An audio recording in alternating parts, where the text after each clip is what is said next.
अस्सलामुअलैकुम everyone, welcome back to जोर का जोड़। मीरब ज़ीशान की तरफ से आपको एक बार फिर बहुत बहुत खुश आमदीद। दिन आप सब बिल्कुल ठीक होंगे। और जैसा कि पहले हमारे दरमियान गुफ्तगू जारी थी और उसी को कंटिन्यू करते हैं। मेरे साथ मौजूद हैं आप सबकी जान, क्रिकेट की शान हाफिज इमरान। अस्सलामुअलैकुम हाफिज साहब, कैसे हैं? वालेकुम सलाम मीरा, बहुत शुक्रिया आपका। हाफिज साहब, जहाँ पर गुफ्तगू छोड़ी थी वहीं से कंटिन्यू करते हैं। शादाब की एंट्री, मामूल हक की एंट्री, उसके बाद अगर हम देखें फ़खर जमान की एंट्री, साजिद खान की भी बातें हो रही हैं, उनको भी शामिल किया जा रहा है। और इस वक्त अगर बज़ाहिरी तौर पर देखा जाए तो साइम अय्यूब फ़िलहाल अभी तक कोई रिपोर्ट सामने नहीं आई है कि वो किस कंडीशन में है, वो टीम में होंगे नहीं होंगे। ये आना जाना और ये सिलेक्शन किसकी होनी है किसकी नहीं होनी है, ये गुफ्तगू तब तक जारी रहेगी जब तक स्क्वाड हमारे सामने नहीं आएगा। देखिए मीरा, बहुत शुक्रिया आपका। एक तो बात यह है कि अगर आप हम मजमूई तौर पर देखते हैं तो जो टेस्ट मैच चल रहा है और इसी दौरान उससे पहले पाकिस्तान ने साउथ अफ्रीका में, ऑस्ट्रेलिया में, ज़िम्बाब्वे में वाइट बॉल सीरीज़ खेली है और गालिब इम्कान यही है कि जो प्लेयर्स वहाँ पर खेलते हुए नज़र आए हैं उन्हीं में से, मतलब आप ये कहें कि 12-14 खिलाड़ी उन्हीं में से लिए जा सकते हैं। ज़्यादातर क्या इम्कान है, शादाब का नाम ज़रूर सुना जा रहा है, लेकिन ये भी कहा गया था कि शायद आज आमिर जमाल ड्रॉप हो जाएंगे और उनकी जगह पर मीर हमज़ा खेलेंगे, बट नसीम शाह बैठे हैं। हाँ। तो जब आप बात कर रहे होते हैं किसी से तो सारी की सारी जब रिपोर्ट करते हैं तो बहुत सारे ऐसे वाक़यात होते हैं कि जिसमें आप या ऐसी मालूमात होती हैं जो 100% नहीं होती हैं।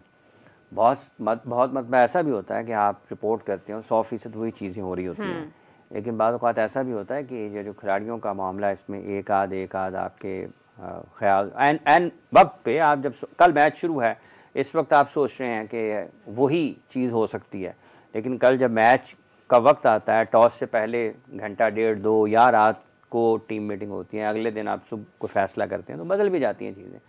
लेकिन अभी तक तो यही लगता है ना कि पाकिस्तान के, जैसे अब साइम है कि आज टेस्ट मैच खेलते हुए उनको कुछ तकलीफ़ का सामना हुआ, वो ग्राउंड में गिरे, उनका घुटना मुड़ गया, किसी का बाजू मुड़ जाता है, किसी का कंधा नीचे आ जाता है, किसी को खुदा न खास्ता कमर की दर्द निकल आती है, किसी की ग्रोइन हो जाती है, किसी की हैमस्ट्रिंग हो जाती है, किसी को बॉल लग जाता है, बट कोई भी हो सकता है ना।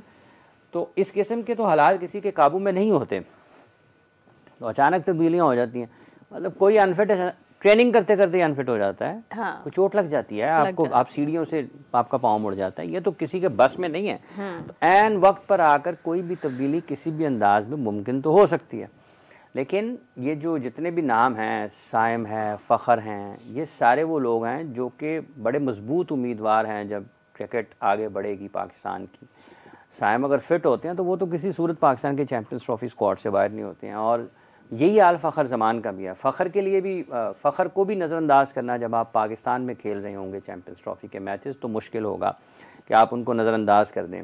वैसे कोई ऐसे तो नहीं है कोई पाकिस्तान ने 5 पहले मैचेस खेलने हैं, 3 मैच हैं, 2 पाकिस्तान ने यहाँ पर खेलने हैं, 1 पाकिस्तान ने दुबई में खेलना है, तो ये एक तरीके से नॉकआउट ही है। वर्ल्ड कप नहीं है कि आप 2 पूल बन गए हैं, आपको 5 मैच मिल जाएंगे, या जैसे इंडिया में पाकिस्तान ने 2023 का वर्ल्ड कप खेला था तो मेरा ख्याल 9 मैच थे पाकिस्तान के, जो क्योंकि हर टीम के ख़िलाफ़ मैच खेला था, तो ये वो वाला माहौल नहीं है। यहाँ पर आप सिर्फ 3 मैच हैं, मतलब आपका हर मैच नॉकआउट है, क्योंकि अगर आप पहला मैच हारेंगे आपको अगले दोनों मैच जीतना पड़ेंगे, फिर आप नेक्स्ट स्टेज के ऊपर जाएंगे। अगर आप पहला मैच जीतते हैं, दूसरा मैच भी आपको जीतना पड़ेगा, फिर थोड़ा सा सांस आपके पास होगा यार, अगर हार जाते हैं तीसरा मैच तो हमारे पास इम्कान होगा कि हम आगे जा सकते हैं, लेकिन आपको तीसरा मैच भी जीतना पड़ेगा अच्छी जगह पर फिनिश करने के लिए। सो ये जिस तरह का टूर्नामेंट है, इसमें आपको बहुत ही बेहतरीन खेल पेश हर मैच में करना पड़ेगा और उसके लिए आपको बेहतरीन खिलाड़ियों को इंतखाब करना पड़ेगा। तो जो अब की सूरत हाल है पाकिस्तान की नज़र आ रही है, उसमें तो जो खिलाड़ी ऑस्ट्रेलिया, साउथ अफ्रीका, ज़िम्बाब्वे में खेले हैं या उसके बाद ट्राई नेशन में खेलते हैं, या इस दौरान अगर कोई गैर मामूली तब्दीली नहीं आती है, तो यही लोग हैं जिनके ऊपर सिलेक्शन कमेटी सोच रही होगी कि 15 लोग इन्हीं में से हैं। 1-2 जैसे शादाब का कोई बनता नहीं है। अगर आप मेरिट पर बात करते हैं तो परफॉर्मेंसेस जब उनकी थी इंटरनेशनल क्रिकेट में, तो वो उस वजह से बाहर हुए थे पाकिस्तान की टीम से। तो उसके बाद उन्होंने कौन सा कोई ऐसा कारनामा अंजाम दिया है कि कहीं पर बहुत ही उन्होंने गैर मामूली खेल का मुजाहरा कर दिया कि आप उस तरफ चले जाएं, और ऐसा नहीं है कि आप हर वक्त ही सीनियरिटी के देखते हैं। अच्छा, शामिल भी जब हुए थे तो काबिलियत की बिना पर हुए थे।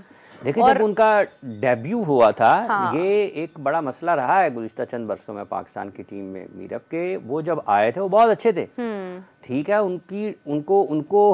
उनको बेहतर होना चाहिए था। 17 में और 24 के आप देखें ना, 15 में वर्ल्ड कप का फाइनल खेला मिच स्टार्क ने और पहले ही ओवर में ब्रैंडन मैकलम को आउट करके मैच उन्होंने नक्शा उसके एक ही विकेट में बदल दिया। 2025 में भी वही मिच स्टार्क बीजीटी खेल रहा है, आप देखें वो विकेटें ले रहे हैं। तो 2017 में शादाब ने अपने इंटरनेशनल करियर का जब आगाज़ किया है तो 24 में टीम से बाहर हैं, ठीक है, और 24 से पीछे चले जाएं, 21, 22, 23 से लेके 24 तक आप आ जाएं, 2-3 साल ऐसे ही पता ही नहीं लगा क्या खेल रहे हैं। सो उनकी अभी मतलब किसी भी बुनियाद पर अगर सिर्फ सीनियरिटी की बुनियाद है कि सीनियर होना ही उनका पैमाना है, तो फिर उस सीनियर ने 24 में भी क्रिकेट वर्ल्ड कप खेला है, उस सीनियर ने 23 में भी क्रिकेट वर्ल्ड कप खेला है।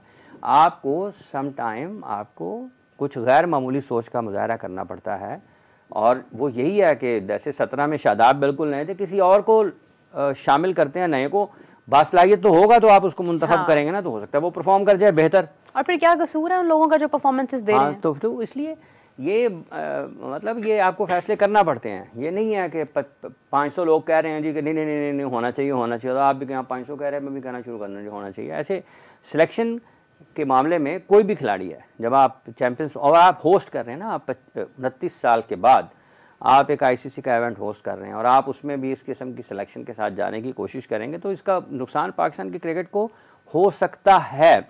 उसकी वजह यह है कि हम ये माजी में नुकसान उठा चुके हैं। ऐसा नहीं है कि हम ये माजी में नुकसान उठा नहीं चुके, या हमने अगर गलत सिलेक्शन की थी तो उस गलती का खमियाजा हम भुगत नहीं चुके, हम भुगत चुके हैं, देखा है लोगों ने के सामने है सारे का सारा। इसलिए जो बेहतर क्रिकेटर्स हैं उनकी तरफ आपको जाना है। लाजिम नहीं है कि आपकी सिलेक्शन सारी की सारी बिल्कुल ठीक हो जाएगी, लेकिन उसमें कोई सेंस होनी चाहिए, समझबूझ होनी चाहिए खेल के हवाले से, उसमें कोई आपको मुस्तकबिल की हिकमत अमली नज़र आनी चाहिए और वो मेरिट बेस होगी। ऐसा नहीं होता कि कोई भी एक बासलाहियत शख्स आप उसको मुंतखब करें बासलाहियत को, और वो आपको तवील मुद्दत के लिए आपके लिए काम ना करे। ऐसा होता नहीं है, दुनिया में भी नहीं है, तारीख में भी ऐसा कभी हुआ है कि कोई एक इतना अच्छा नहीं है लेकिन वो हर मैच में अच्छा परफॉर्म किया जाए। मतलब क्यों जायसवाल परफॉर्म कर रहा है, क्यों केन विलियमसन रन्स क्यों कर रहा है, जो रूट क्यों रन्स पे रन्स किए जा रहा है, ट्रेविस हेड क्यों रन्स पे रन्स किए जा रहा है, बासलाहियत है तो कर रहे हैं ना। बिल्कुल सही बात है। जसप्रीत बुमराह क्यों आउट किया जा रहा है, वो सलाहियत है तो कर रहा है ना, कोई और क्यों नहीं कर रहा, उतना बासलाहियत नहीं है। हकीकत तो ये तो मवाजना आपको सामने आपके नजर आ जाता है। जहांगीर खान जानशेर खान ने दुनिया को हराया किस बुनियाद पे, उनसे ज्यादा अच्छे थे तो हराया। मतलब इतने अच्छे ना होते तो कोई जड़ा मर्जी उन्होंने हरा जाता। इतनी बड़ी तादाद की जब आवाम होती है किसी मुल्क में, उनमें से जो एक सामने आता है उसमें सलाहियत होती हैं सबसे मुख्तलिफ, तो वो पाकिस्तान में आज भी अगर जारा पहलवान का जिक्र होता है तो क्यों होता है, उसमें ताकत थी तो था ना, कोई और उतना ताकतवर होता, उतना बासलाहियत होता तो हरा लेता ना जारे को। गामा पहलवान की क्यों मिसालें दी जाती हैं, वो बासलाहियत थे, ये वो कुश्ती में चले गए लेकिन बासलाहियत की है। क्यों मतलब है कि स्टेफी ग्राफ जो है वो रूल करती नहीं है टेनिस में, ठीक है, क्यों मार्टिना करती नहीं है, क्यों अभी जो विलियम ब्रदर्स सिस्टर्स हैं वो करती नहीं है, क्यों आंद्रे अगासी करते रहे, क्यों पीट सैम्प्रस करते रहे, क्यों राफेल नडाल कर रहे हैं, क्यों बोर्स बैकर ने किया, क्यों अपना इसका क्या नाम है ये ग्रैंड स्लैम बहुत जीते हैं, इनका नाम निकला योकोविच ने क्यों किया है, ठीक है जी, और उनके साथ एक और हैं फेडरर ने क्यों किया, सलाहियत की बुनियाद पे किया। अगर वो इतने अच्छे थे तो उन लोगों को हराते रहे ना। इतनी मेरी वोकैबुलरी नहीं है जितने नाम हाफिज साहब ले गए तो सलाहियत की बुनियाद इतने खेलों का नहीं पता जितने नाम वो ले गए। लेकिन हाफिज साहब यही बात है, देखिए अब आप भी बेशुमार सलाहियात हैं, तो माशाल्लाह से आज आप भी कितने लोगों का जिक्र कर रहे हैं, आपकी मेमोरी है, आपकी ये काबिलियत है, और वी आर ब्लेस्ड कि you are here with us. तो मतलब देखिए ये चीज़ें मुख्तलिफ करती हैं इंसान को दूसरे शख्स से, आपकी काबिलियत आपकी सलाहियात मुख्तलिफ करती हैं, कुछ खुदादाद होती हैं, कुछ आप वक्त के साथ साथ निखारते हैं, तो यही चीज़ें होती हैं कि जो आपको डिफरेंट करती हैं लोगों से एक्चुअली में। और हाफिज साहब एक और चीज़ है जहाँ पर टीम की सिलेक्शन की बात हो रही है, वहीं पर दूसरी जानिब अगर हम देखते हैं तो भारत में भी गर्मा गर्मी स्टिल जारी है। रोहित शर्मा को दावत दी गई, एक तकरीब जो है वो करने जा रहे थे ऑस्ट्रेलिया में, जिसका मकसद जो है वो न्यू ईयर की बेसिकली तकरीब थी। तो उसका इन्विटेशन जब उनको दिया गया पीएम की तरफ से, पीएम ऑस्ट्रेलिया की तरफ से, तो सुनने में ये आ रहा है कि शायद रोहित शर्मा ने वो इस इन्विटेशन को रिजेक्ट कर दिया है।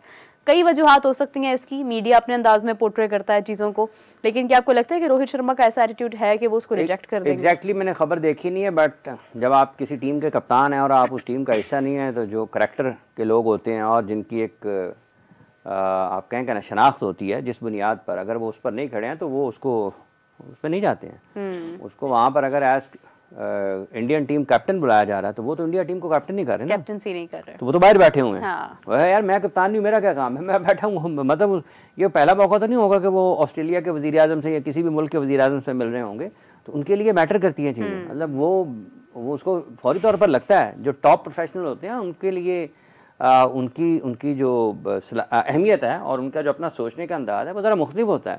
यार मैं क्यों बदलना चाहूँ ना, मैं इंडिया टीम के कैप्टन को जाना चाहिए, इंडिया टीम के हेड कोच को जाना चाहिए। हाँ। जो पोजीशन पर खड़े हैं इस वक्त, Rohit Sharma team India captain नहीं है, जसप्रीत बुमराह इंडिया टीम की कप्तानी कर रहे हैं ना, तो बाहर बैठे हुए हैं रोहित शर्मा। तो एग्जैक्टली मैंने चूंकि स्टोरी पढ़ी नहीं है, लेकिन जो मजमूई तौर पर तासुर होता है ऐसे हालात जब पैदा हों। हाँ। तो जो दुनिया के बड़े खिलाड़ी हैं, स्पोर्ट्समैन हैं, जो दुनिया के टॉप एथलीट्स होते हैं, उनके सोचने का अंदाज़ ज़रा मुख्तलिफ होता है। वो फिर उस जगह पर आकर एक लाइन आती है जिसको वो समझते हैं कि यार नहीं, यहाँ पे जाना चाहिए या नहीं जाना चाहिए, बुलाया जा रहा है, क्यों बुलाया जा रहा है, कौन बुला रहा है, किस वजह से बुला रहा है, क्या मैं वहाँ पर जाकर मेरा कोई काम भी है या नहीं है। ठीक है, लोग उससे फ़र्ज़ कर लें ना कि वो पूछे, उससे प्राइम मिनिस्टर पूछ लें क्यों परफॉर्म नहीं हो रहा आपसे, क्यों बाहर है, कुछ भी हो सकता है ना। तो क्या वो जो बिल्कुल, तो बिल्कुल। ये अगर चूंकि स्टोरी अगर एग्जैक्टली ऐसे ही है तो फिर उन्होंने जो किया वो ठीक किया। वैसे भी ये कि भारत को अगर हम देखते हैं ना, तो वो अपने प्राइवेसी को लेके बहुत सीरियसली उस चीज़ को डील करते हैं। हमारे यहाँ पर भी ऐसे होता है, खिलाड़ियों को भी काफ़ी हद तक जो है वो रोका जाता है कि वो इतना फ्रंट पर ना आए, अवॉइड करें, और आना भी नहीं चाहिए। स्पेशली टूर्नामेंट्स के दौरान जब आपकी परफॉर्मेंस अच्छी नहीं है तो उस वक्त आपको अवॉइड करना चाहिए, और ये चीज़ हम देखते भी हैं। 3 विकेट्स हमने हासिल की थी जब तक के स्कोर जो है वो बहुत मुनासिब था, शायद 70 कुछ लंच के बाद कुछ ऐसा हुआ कि रन बनते चले गए और 3 विकेट्स जो है वो वहीं पर रुकती मतलब आप समझ लें कि उसके बाद पता नहीं ऐसा क्या हो जाता है कि हम मजीद विकेट्स हासिल नहीं कर पाते हैं।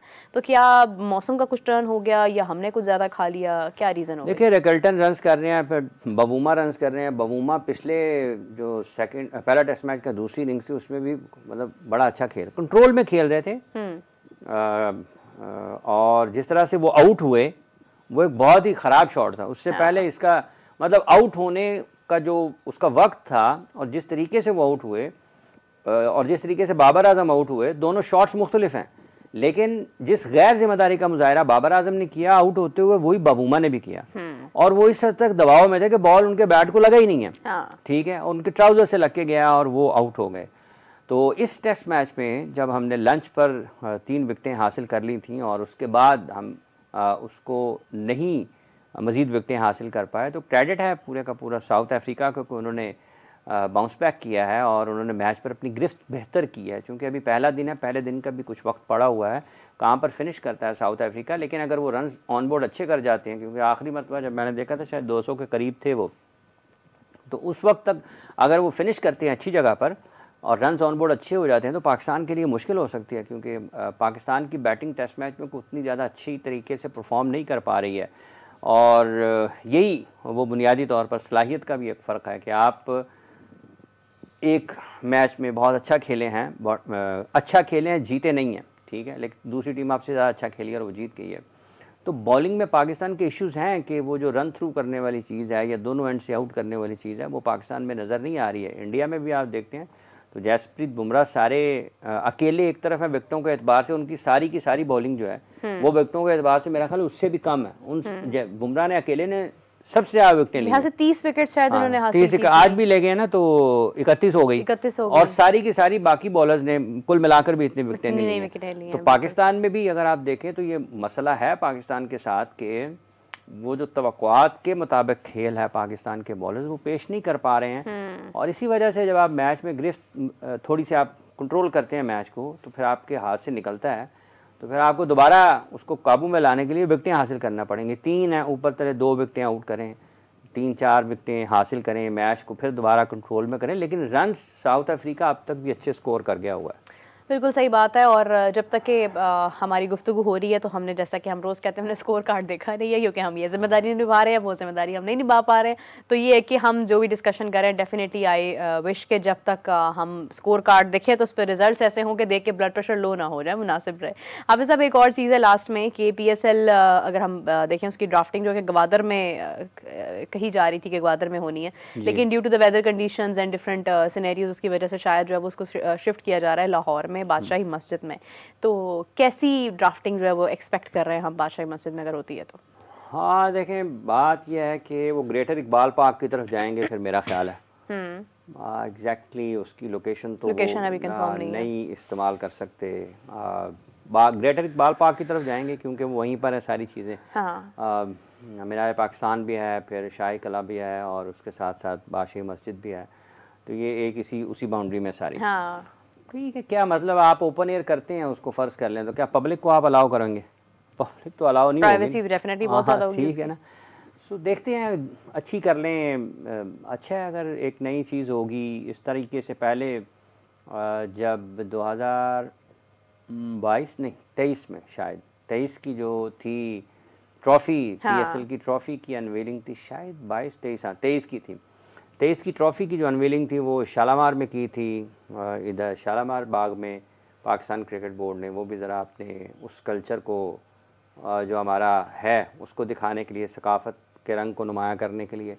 तो वहीं से फिर ये ख्याल आया होगा उनको कि यार हम यहाँ चले जाते हैं। अच्छा, वैसे स्टेडियम हमारा खासा कंप्लीशन की तरफ अपना है, मतलब लाइक प्ले एरिया तो हमारा कंप्लीटेड है। जो बिल्डिंग थी वो भी अगर हम आज जाकर देखें तो जिस दिन हम गए तो उससे बहुत फ़र्क पड़ चुका है। हरन मीनार चले जाए ना, वहाँ पे जाके कर लें अगर आउटडोर ही करनी है थोड़ा। अगर आपने यही करना है, अगर आप ऐसे ही करना चाहते हैं तो आप बहुत सारी ऐसी जगह हैं जिनको और ज़्यादा अच्छे तरीके से दिलकशी का भी रखती हैं कर सका। अगर आपने देखिए, आप किसी फार्म हाउस पे कर सकते हैं। अगर आपने आउटडोर करना है, ज़्यादा बेहतर तरीके से करना है, सेफ्टी तो आप उसको बहुत अच्छी लोकेशंस हैं लाहौर में, ऐसा तो नहीं है। अगर आपने मीनार पाकिस्तान को दिखाना है बिलखुसूस तो उसके लिए भी वो ठीक है। थोड़ा सा ज़रा क्राउड को मैनेज करना पड़ता है क्योंकि क्राउड बहुत ज़्यादा आएगा ना वहाँ पे।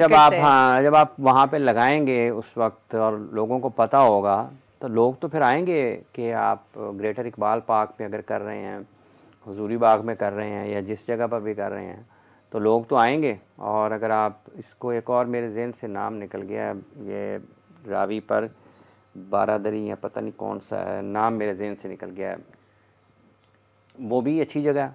बहुत सारी चीज़ें, बहुत सारे प्लेटफॉर्म्स हैं, लोकेशंस हैं जिनको इस्तेमाल कर सकते हैं। तो ठीक है, अब ठीक इवेंट होना है। उन्होंने 11 तारीख को जो है वो उधर लॉजिस्टिक की वजह से बलूचिस्तान से वापस पंजाब में आए हैं, तो ठीक है। मतलब अगर आप इसको ऐसे ही करना चाहते थे तो और भी वेन्यूज़ हैं ना, मतलब आप काफ़ी जगहों पर कर सकते हैं। पंजाब आप मुल्तान जा सकते हैं, आप इस्लामाबाद में बहुत सारी जगह हैं। आप अपने जो मतलब हिल स्टेशंस में सर्दियों में कैसे करेंगे, थोड़ा मुश्किल हो सकता है, लेकिन ठीक है, एक इवेंट है। हाँ, मौसमी सूरत-ए-हाल भी है। बागेजना साथ है, बिल्कुल। देखें मौसमी सूरत-ए-हाल उसमें बागेजना में एक बड़ा अच्छी जगह है। जब फिल्में बनती थी पाकिस्तान में तो ये कैमरामैन जो है इनको पता होगा कि एक वहाँ पर एक बाग है, गुलिस्तान जिना है या पता नहीं क्या है, वहाँ पर बड़ी शूटिंग होती रही है और बहुत खूबसूरत जगह है बागेजना के अंदर। ये बिल्कुल जहाँ पर लाइब्रेरी है दारुस्सलाम की, उसके साथ की बिल्कुल उसके पहलू में है। तो वो बड़ी अच्छी जगह है। नहीं, वैसे तो जहाँ पर आपने और मैंने अपना शूट करवाया था वो भी बड़ी बेहतरीन जगह है। हाँ, ये क्या नाम है इसका, जिमखाना ग्राउंड। तो वो बिल्कुल उससे जो जिमखाना ग्राउंड है ना, हाँ। ये देखें ना, ये जिमखाना ग्राउंड है। इससे आगे चलते जाते हैं, ये मस्जिद आ जाती है, ये वो है लाइब्रेरी के साथ एक पार्क का एरिया है, उसके साथ वो एक बाउंड्री है उसकी। वहाँ पे बड़ी शूटिंग। और देखिए कि वो एक सेफ्टी के लिहाज से क्राउड मैनेज करने के लिए वो है ना, वो बाउंड्री है, उसकी बाउंड्री बनी हुई, तो कर सकते हैं। ठीक है, वो वहाँ पे करना चाहते हैं ग्रेटर इकबाल पार्क, वो भी ठीक है। मतलब कम से कम एक ही है कि आप अपने जो तारीखी मकामात हैं उसके ज़रिए वो भी लोगों को दिखा सकते हैं। बिल्कुल सही बात है। वेन्यूज़ तो लाहौर में बहुत सारे, लेकिन अगर कोई ये कहना कि बहुत बड़ा काम हो रहा है, हाँ, तो फिर उस पर फिर एक नई बहस जो है वो शुरू हो सकती है। लेकिन ये है कि खैर लाहौर रंगारंग शहर है और यहाँ पर कई खूबसूरत मुकामात हैं, दिलकशी का एक मंजर आपको नज़र आता है। देखा जाए तो मतलब हर जगह पर कोई ना कोई ऐसी जगह है जहाँ पर जो है वो खूबसूरती और प्राइवेसी को मद्देनज़र रखते हुए हम कोई भी इवेंट करवा सकते हैं। सो लेट्स सी के कहाँ पर जो है वो फाइनल वेन्यू कहाँ पर सिलेक्ट होता है। हाफिज़ साहब का बहुत शुक्रिया, thank you so much for joining us. और इसी के साथ मुझे और हाफिज़ साहब को दीजिए इजाज़त। अपना बहुत सारा ख्याल रखिएगा। We will catch you tomorrow. तब तक के लिए टेक केयर, बाय बाय।